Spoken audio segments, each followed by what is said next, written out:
Hello বন্ধুরা, কেমন আছো সবাই? নীলু মিনি স্টাইল ব্লগে আরও একটি নতুন ভিডিওর সাথে স্বাগত জানাই।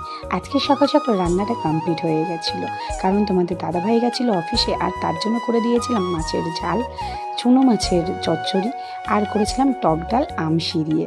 তারপরে ছেলেকে যখন ঘুম থেকে ডাকাডাকি করছি, তো ও একটা মুচকি হাসি দিয়ে রিপ্লাই দিয়ে দিল। আর এদিকে ওর জন্য দুধটাকে ফুটিয়ে রেখেছি, আর আমি মুখটাকে ধুয়ে নিয়ে আর আমাদের যে অতিথি এসেছিল মিনি, তাকে খেতে দিলাম। ও আমাদের বাড়িতে প্রতিদিনই আসে, আর ওকে খেতে দেওয়াটা আমাদের কর্তব্যের মধ্যে পড়ে, কারণ ও আমাদের বাড়ির অতিথি।